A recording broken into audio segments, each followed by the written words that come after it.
I'm Donna Bush with your CIG-TV News Brief on this Friday.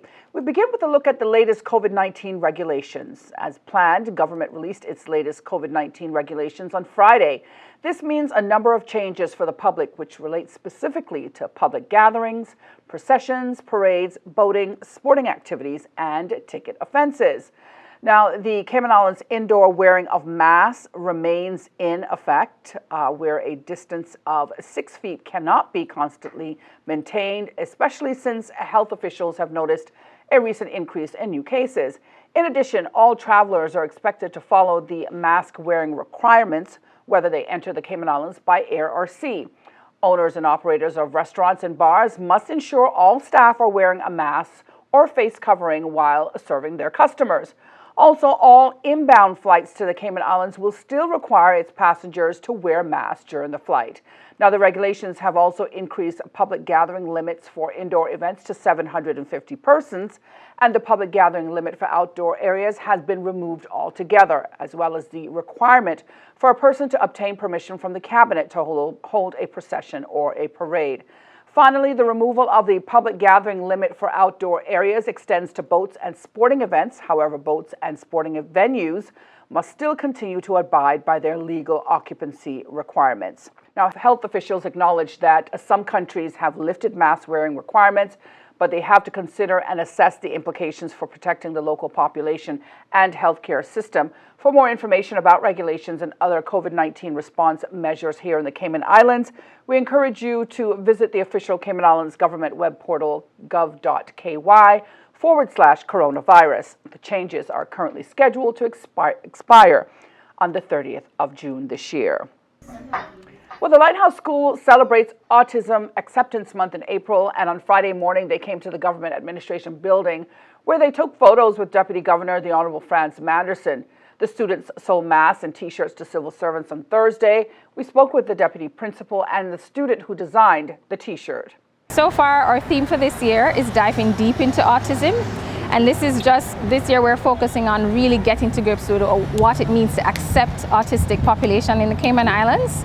And so we have different events going on. We started with beginning of April with the sale of our T-shirts and masks, which is our fundraiser. The fundraising event is to go towards purchasing our communication devices. So a lot of our students who are minimally verbal or are verbal and non-verbal need communication devices, alternative augmentative communication devices. And so we're raising funds so that we can purchase them. This beautiful show was a replica of my design that made the beautiful fishes in the ocean, a clean ocean with only the fishes and no litter in the water. I designed it to show how much we care about the environment and the oceans and all the beautiful animals in the sea and on land. The Deputy Principal tells us that the students will benefit from having the communication devices to be able to express themselves. Now, Friday was also Dress for a Cause Day.